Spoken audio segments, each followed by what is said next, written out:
বুড়ে করে পা মিশিয়ে দাও।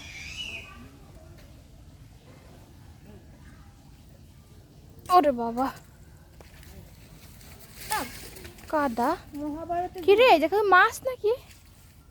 এ দেখো এই যেমন একটা মাছ ছিল, এই জায়গা মনে হয় একটা মাছ ছিল। এই জায়গা থাকতে পারে। কত মাছ আছে? কত দিয়ে যাবো?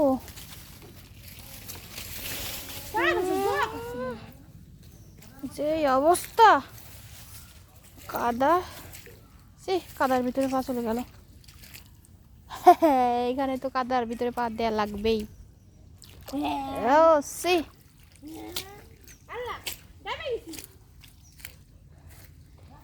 এই যে আমাদের পুকুরটা, এখানে আসাই হয় না।